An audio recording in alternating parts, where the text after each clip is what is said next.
আসসালামু আলাইকুম। Face the people বিতর্কের রিবার্টাল সিরিজের চতুর্থ পর্বে স্বাগত সবাইকে। এ পর্বে আমি কোরআন এবং হাদিস থেকে স্পষ্ট রেফারেন্স দিয়েছি যে ইসলামের একমাত্র অনুমোদিত বিধান হচ্ছে আল্লাহর কিতাব এবং কোরআনের সাথে সঙ্গতিহীন কোনো কিছুকেই ধর্মের বিধান বা আইন হিসাবে পালন করা যে শিরক বা কুফরি, তা এই আলোচনা থেকেই পরিষ্কার বুঝবেন। আমি যে রেফারেন্সগুলো দিয়েছি এরকম শতাধিক রেফারেন্স আপনারা কোরআন এবং সহিহ হাদিসে পাবেন।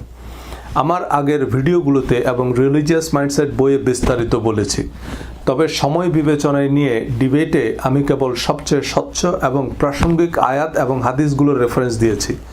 এই রেফারেন্সগুলোতেই কোরআন বনাম হাদিসের বিতর্কে প্রতিপক্ষকে বোতলবন্দি করে ফেলতে পারবেন। এগুলোর উত্তর একটাই হতে পারে যে তিনি কোরআনের এই আয়াতগুলো এবং এই হাদিসগুলো মানেন না। এই রেফারেন্সগুলো দেওয়ার পর কোরআন বহির্ভূত বা কোরআন বিরুদ্ধ হাদিসকে ইন্ডিপেন্ডেন্ট অথরিটি হিসাবে মানার পক্ষে বিতর্কের অর্থ সে কোরআন হাদিস কিছুই মানে না। এরপর তিনি এবং তার শিষ্য সতীর্থরা কী সব এক্সট্রা টেরেস্ট্রিয়াল যুক্তি দিয়েছেন তা একটু সংক্ষেপে দেখাবো। আমি যে কোরআনের আয়াত এবং হাদিসের রেফারেন্স দিয়েছি নিজেরা চেক করে নেবেন এবং এর সম্ভাব্য উত্তর কী হতে পারে একটু নিজের মতো চিন্তা করবেন। আপনি নিজে কোরআন হাদিস ইসলামের ইতিহাস পড়ুন, তবে কোনো দলীয় সিলেবাস অনুসরণ করবেন না। ইসলামিক ফাউন্ডেশনের অনুবাদ এবং ইসলামিক স্টাডিজের পাঠ্য বই থেকে পড়তে পারেন, ক্রস চেক করবেন, তখন দেখবেন আপনার চোখ খুলে গেছে। আর যখনই শুনবেন সার্কাসের রিং মাস্টাররা বলা শুরু করেছে আপনি গোমরা হয়ে গেছেন, বুঝবেন আপনি নিজের পায়ে দাঁড়াতে শিখেছেন। মাযহাব, মানহাজ, আকিদার নামে কারো অন্ধ অনুসরণের নাম ধর্ম নয়, ধর্মান্ধতা। কোরআন হাদিসের যে কোনো বিষয়ে যে কোনো প্রশ্ন করার সামর্থ্য যখন তৈরি হবে তখন আপনি ধর্ম বোঝার জন্য প্রাপ্তমনস্ক। আমি যাদের আলোচনা শুনি, খুব পছন্দ করি, তাদের সব কথা আমি গ্রহণ করি না। তাদের কোরআনের জ্ঞান আছে, হাদিস, ইতিহাস, ভাষার উপর পাণ্ডিত্য আছে, তাদের বই পড়ে আমি বোঝার চেষ্টা করি, কিন্তু আমাকে আমার বুঝে নিতে হবে। আমি যাদের মতের বিরোধী তাদের অনুবাদ আমার বই বা ভিডিওতে ব্যবহার করেছি। কোরআনের সাথে মিললে আমি নজরুলের কবিতাও মানি, আবার কোরআনের বিরুদ্ধে গেলে আমি বুখারীর হাদিসও মানি না। এখন কেউ যদি বুখারীকে নবী বা বুখারী শরীফকে আল্লাহর কিতাব মনে করে, তার জবাবদিহিতা সে করবে। তবে মজার বিষয় হচ্ছে বুখারী শরীফের বেশিরভাগ হাদিসই কোরআনের সাথে সঙ্গতিপূর্ণ। আপনি নিজে কোরআন পড়লে নিজেই বুঝবেন কোনটা কি। যাই হোক, আমি আমার প্রসঙ্গে যাই যে কোরআনই যে একমাত্র বিধান এবং আল্লাহ কোরআন এবং হাদিস অনুযায়ী কোরআনের বাইরে আমাদের কোনো কিছু মানার যে সুযোগ নেই, সেটা আমি এখন একটু আলোচনা করি। আমি যদি একটু 2-4 মিনিট সময় বেশি নিই আমাকে থামাবেন না, পরে দরকার হয় আপনি আব্দুল্লাহ ভাইকে একটু বেশি সময় দিয়েন। এখানে প্রথমেই আসি, আপনি যখন কোরআনটা খুলবেন, আমরা বুঝার জন্য বুঝি, আজকে বিতর্কে জেতার জন্য না, মনোযোগ দিয়ে বুঝেন, আপনার জীবনে কাজে লাগবে। আপনি যখনই কোরআনটা খুলবেন, একদম প্রথম পাতায় যে সূরাটা সেটা হচ্ছে সূরা ফাতিহা, ওপেনিং। ফাতিহা মানে ওপেনিং। সেখানে এই যে আমরা নামাজে প্রতি রাকাতে সূরা ফাতিহা পড়ি, আমরা কি প্রার্থনা করি? আল্লাহর স্তুতি প্রশংসার পরে আমরা বলতেছি ইহদিনাস সিরাতাল মুস্তাকিম, যে আমাদেরকে সরল সঠিক পথ দেখান, যে পথে দুনিয়ায় সাফল্য মিলবে, আখিরাতেও নাজাত মিলবে, তাই না? সিরাতাল লাযিনা আনআমতা আলাইহিম, যে পথে তোমার প্রিয়জন গেছে চলি। তা আমাদেরকে সেই পথটা দেখা, এটা হচ্ছে আমাদের প্রার্থনা। এবার আপনি পৃষ্ঠাটা উল্টান, জাস্ট কোরআনের এই সূরা ফাতিহা যে পাতাটা উল্টান।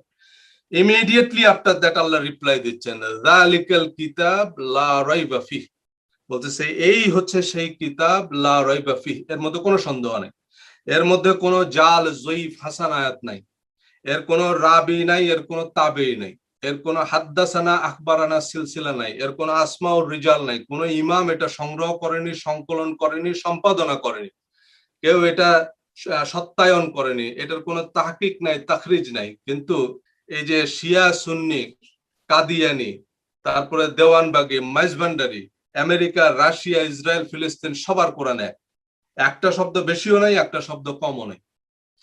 এজন্য হাদিস যদি কোরআনের মতো ওহী হতো, হিটলার, মুসলিনি, আকিহিতর অক্ষ শক্তি একটা জাল হাদিস বানাইতে পারতো না। এটা আল্লাহর চ্যালেঞ্জ। এর জন্য আল্লাহ এটাকে বলছে হুদাল্লিল মুত্তাকিন, এটা হচ্ছে আল্লাহর প্রিয়জনদের পথ। হুদা মানে পথ, হিদায়া, মুত্তাকিদের পথ, এটা সৎকর্মশীলদের পথ। এখন আসেন, অনেকে বলেন যে নবী যা বলেছেন সবই ওহী। হ্যাঁ, সেগুলো সব ওহী না হলেও সেগুলো অত্যন্ত গুরুত্বপূর্ণ। কিন্তু আর নবীর উপরে কি ওহী করা হয়, চলেন আমরা একটু জেনে নিই। সূরা আনাম 19 নম্বর আয়াত, কুলিল্লাহু শাহীদুম বাইনি ওয়া বাইনাকুম, আল্লাহ নবীকে বলতেছেন, হে নবী আপনি বলুন তোমাদের মধ্যে এবং আমার মধ্যে আল্লাহ সাক্ষী, আল্লাহরে সাক্ষী রাখছে, আল্লাহ থেকে বড় সাক্ষী তো আর নাই। কি বিষয়ে? ওয়া উহিয়া ইলাইয়া, আমার উপর ওহী করা হয়। কি ওহী করা হয়? হাদাল কোরআন, এই কোরআনকে ওহী করা হয়। কেন? লিউনযিরাকুম বিহি, যাতে আমি এই কোরআন অনুযায়ী তোমাদেরকে সতর্ক করতে পারি, ওয়ামান বালাগা, এবং যাদের কাছে এই কোরআন পৌঁছায়। তাহলে নবীর উপর কোরআন নাজিল করা হয়েছে, এবং কেন করা হয়েছে এর থেকে পরিষ্কার। আমাদেরকে নবীর আনুগত্য করতে বলেছে, আবার নবীকে কি বলেছে শুনেন। সূরা আহজাবের 2 নম্বর আয়াত, ওয়াত্তাবি মা ইউহা ইলাইকা মির রাব্বিকা, হে নবী আপনার উপর আল্লাহর, আপনার রবের পক্ষ থেকে যা অবতীর্ণ হয় আপনি কেবল তার অনুসরণ করুন। এবার আসেন সূরা আরাফের 3 নম্বর আয়াতে আমাদের উদ্দেশ্যে আল্লাহ কি কমান্ড করতেছেন, যে ইত্তাবিউ, এটা আল্লাহর কমান্ড, তাবিউ মা উনজিলা ইলাইকুম মির রাব্বিকুম, যে তোমাদের উপর তোমাদের রবের পক্ষ থেকে যা নাজিল করা হয় তোমরা কেবল তার অনুসরণ করো। ওয়ালা তাত্তাবিউ, মানে প্রহিবিশন এটা, ওয়ালা তাত্তাবিউ মিন দুনিহি আউলিয়া, যে আল্লাহ ছাড়া আর কোনো অভিভাবক, আর কোনো অথরিটি, আর কোনো কর্তৃপক্ষের অনুসরণ করবা না।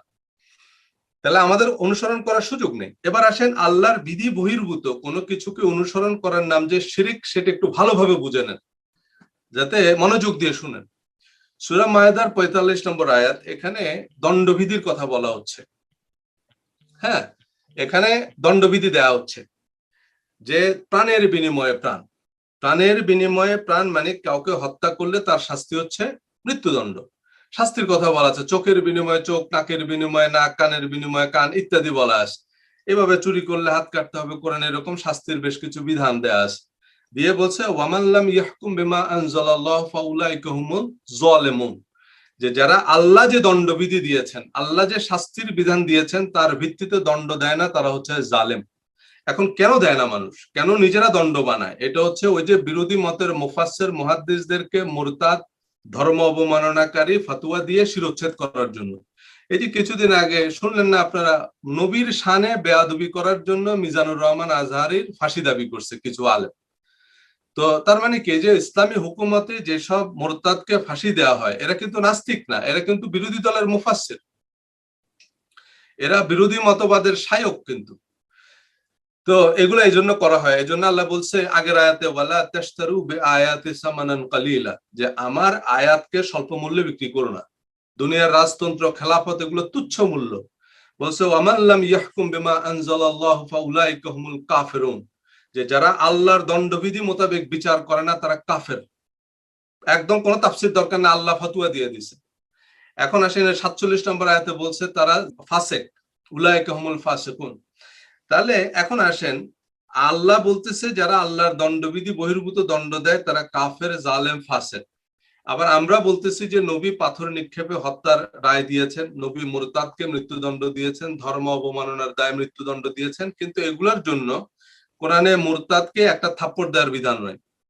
কোরআনে ধর্ম অবমাননার জন্য, হ্যাঁ ধর্ম অবমাননা গর্হিত অপরাধ, কিন্তু কথা হলো এটার জন্য শাস্তির বিধান নাই কোরআনে। এখন একদিক দিয়ে আল্লাহ বলতেছে যারা কোরআনের দণ্ডবিধি বহির্ভূত রায় দেয় তারা কাফের, জালেম, ফাসেক। আবার আপনি বলতেছেন যে নবী কোরআনের দণ্ডবিধি বহির্ভূত রায় দিয়েছেন, তার মানে কিন্তু আপনি নবীকে কাফের, জালেম, ফাসেক বলতেছেন। আস্তাগফিরুল্লাহ।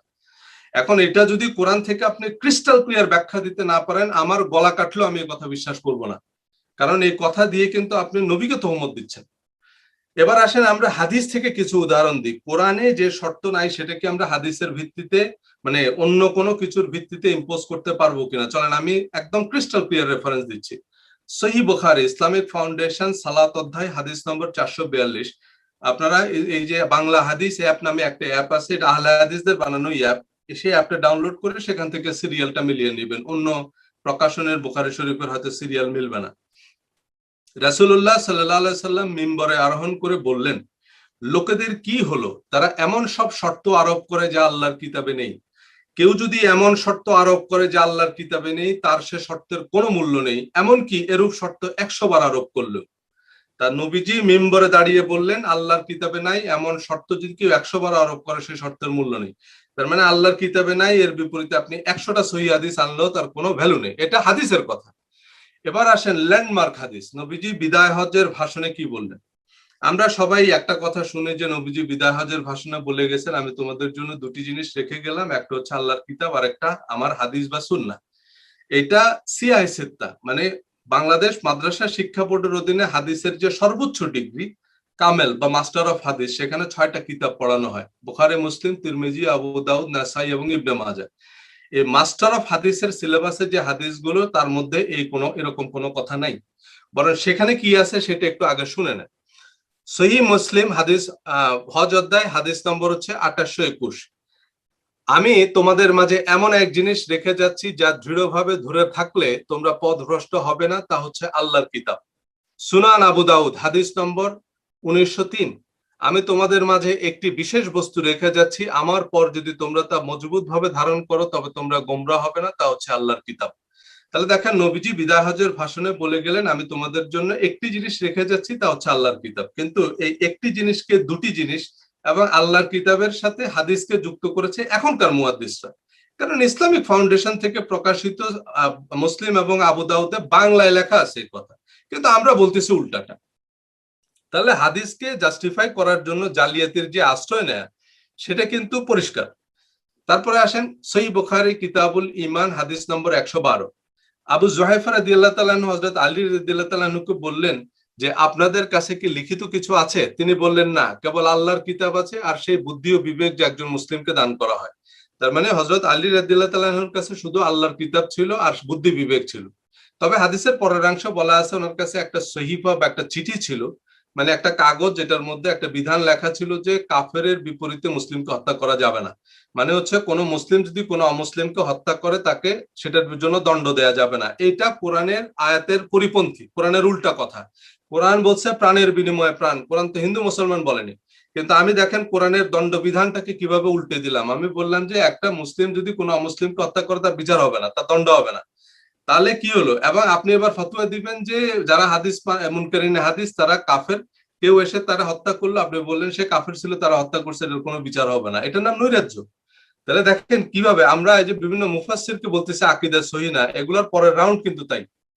এবার আসেন আমি আরেকটা হাদিস বলি, এটা হচ্ছে হাদিস নম্বর 115 কিতাবুল ইলম সহিহ বুখারী। যে নবীজি মৃত্যু সজ্জায়, দেখেন আমি ল্যান্ডমার্ক হাদিস বলতেছি, নবীজি মৃত্যু সজ্জায় হাজার হাজার সাহাবী চারদিকে ঘিরে আছে। নবীজি বললেন যে একটু কাগজ কলম নিয়ে আসো, আমি তোমাদেরকে কিছু জিনিস লিখে দিব যাতে তোমরা গোমরা না হও। হযরত ওমর রাদিয়াল্লাহু তাআলা আনহু বললেন দরকার নেই, নবীজি খুব অসুস্থ আর আমাদের কাছে আল্লাহর কিতাব আছে, তাই আমাদের জন্য যথেষ্ট। তাহলে দেখেন অর্ধেক পৃথিবীতে ইসলাম কায়েম করেছে খলিফা ওমরের কাছে আল্লাহর কিতাবই যথেষ্ট ছিল। এবার আসেন এর পরের হাদিস, আল্লাহ আরেকটা ল্যান্ডমার্ক হাদিস, সহিহ বুখারী হাদিস নম্বর 6773। হযরত আবু বকর যেদিন খলিফা হিসাবে শপথ নিচ্ছেন, অভিষেক অনুষ্ঠান, ইসলামের প্রথম খলিফা শপথ নিচ্ছে, ওমর রাদিয়াল্লাহু তাআলা উদ্বোধনী ভাষণ দিলেন। সে ভাষণে তিনি কি বললেন পরিষ্কার শুনেন। উনি বলেছেন যে এই সেই কিতাব যার মাধ্যমে আল্লাহ তোমাদের রাসূল সাল্লাল্লাহু আলাইহি সাল্লামকে হেদায়েত করেছেন, সুতরাং একে তোমরা আঁকড়ে ধরো, তাহলে এর দ্বারা আল্লাহ তার রাসূলকে যে হেদায়েত দান করেছিলেন তোমরা সেই হেদায়েত লাভ করবে। তাহলে আমরা পরিষ্কার দেখলাম যে নবীজি কোরআনের নিরবিচ্ছিন্ন অনুসরণ করেছেন, আমরা যদি কোরআনের নিরবিচ্ছিন্ন অনুসরণ করি একই পথে আমরা প্রাপ্ত হব। উসুলুল কাফির বর্ণনা, নবীজি মিনায় একটি ভাষণে বললেন, হে লোক সকল, তোমরা যদি আমার সম্পর্কে এমন কিছু শুনো যা আল্লাহর কিতাবের সাথে সম্মত তবে তা আমি বলেছি, আর যদি এমন কিছু শুনো যা আল্লাহর কিতাবের সাথে সাংঘর্ষিক তাহলে তা আমি কখনোই বলিনি। তাহলে দেখেন আল্লাহর কিতাবের সাথে সাংঘর্ষিক কথা নবীজি বলেননি, এটা নবীজি বলে গেছেন। আচ্ছা, এরপরে আসেন আরেকটা হাদিস বলে শেষ করব। সহিহ বুখারী জানাজা অধ্যায় হাদিস নম্বর 1211। এটাও ল্যান্ডমার্ক হাদিস। খলিফা হযরত আবু ওমর রাদিয়াল্লাহু তাআলা আনহু যেদিন মারা যান, উনি অর্ধেক পৃথিবীর খলিফা তখন, ওনাকে ছুরিকাঘাত করছে, উনি মৃত্যু শয্যায়, লোকজন সব দৌড়ে আসছে। এর মধ্যে সোয়াইব রাদিয়াল্লাহু তাআলা আনহু এসে হাউমাউ করে কান্না শুরু করলেন। তখন উনি বললেন, ওমর রাদিয়াল্লাহু তাআলা আনহু বলতেছে যে হে সোয়াইব, আমি রাসূল সাল্লাল্লাহু আলাইহি সাল্লামকে বলতে শুনছি জীবিতদের কান্নার কারণে মৃতদেরকে শাস্তি দেওয়া হয়, আযাব দেওয়া হয়। তখন যাই হোক, এটার পরে ওমর রাদিয়াল্লাহু তাআলা আনহু তো ইন্তেকাল করলেন। ওনার দাফনের পরে ইবনে আব্বাস রাদিয়াল্লাহু তাআলা আনহু সকল সাহাবীর সামনে বললেন, এই যে ওমর রাদিয়াল্লাহু তাআলা আনহু যে কথাটা বললেন এটা নবীজি কোনোদিনও বলেননি। তখন হযরত আয়েশা রাদিয়াল্লাহু তাআলা আনহা বলতেছেন যে তোমাদের জন্য আল্লাহর কিতাব আছে এবং সেটাই তোমাদের জন্য যথেষ্ট। এরপরে উনি একটা আয়াত বললেন কোরআনের, যে এই আয়াতের অর্থ হচ্ছে যে বোঝা বহনকারী ব্যক্তি অপরের বোঝা বহন করবে না, মানে কোন ব্যক্তি তার কৃতকর্মের ফল ভোগ করবে। তো যেই লোক মারা গেল, জীবিতরা কান্না করতেছে, তাতে মৃত ব্যক্তির কি অপরাধ? সে তো মরেই গেল। তো জীবিতদের কান্নার কারণে মৃত ব্যক্তিকে কেন আযাব দেওয়া হবে? তাহলে দেখেন, হযরত ওমর রাদিয়াল্লাহু তাআলা আনহু তার মৃত্যু সজ্জায় যে হাদিস বর্ণনা করলেন, হযরত আয়েশা রাদিয়াল্লাহু তাআলা আনহা সেই হাদিস বাতিল করে দিলেন কেন? কারণ এটা আল্লাহর কিতাবের সাথে মিলে না, এটা আল্লাহর কিতাবের পরিপন্থী কথা। তা আমি যদি একটু কুইক সামারি করি, সেটা হচ্ছে যে আমরা যে প্রার্থনা করি যে আমাদেরকে সরল সঠিক পথ দেখাও, আল্লাহ বলে দিচ্ছেন এই হচ্ছে সেই কিতাব, এটা হচ্ছে জিপিএস, এটা হচ্ছে গাইডলাইন, এটাই আমার সকল নবী পয়গাম্বর, আমার সব প্রিয় বান্দারা এই পথই অনুসরণ করছে এবং নবীর উপর এটাই অবতীর্ণ হয়েছে যাতে জগৎবাসীকে উনি সতর্ক করতে পারেন। নবীকে আল্লাহ এটাই অনুসরণ করতে বলেছেন, আমাদেরকেও আল্লাহ বলেছেন তোমরা কেবল কিতাব অনুসরণ করবে আর অন্য কোনো অথরিটিকে মানবে না। আর যারা আল্লাহর দণ্ডবিধি বহির্ভূত দণ্ড দেয় তারা কাফের, জালেম এবং ফাসেক। এরপরে বলছে যে আল্লাহর কিতাবের বহির্ভূত কোন শর্ত যদি কেউ 112 আরোপ করে, সেই শর্তের কোনো মূল্য নেই। বিদায় হজ্জের ভাষণে নবীজি বলে গেছেন, আমি কিতাব রেখে গেলাম, আল্লাহর কিতাব, এটা আঁকড়ে ধরলে তোমরা পথভ্রষ্ট হবে না। হযরত আলী রাদিয়াল্লাহু তাআলা আনহুর কাছে শুধু আল্লাহর কিতাব ছিল আর বুদ্ধি বিবেক ছিল। হযরত ওমর রাদিয়াল্লাহু তাআলা আনহুর কাছে আল্লাহর কিতাবই যথেষ্ট ছিল।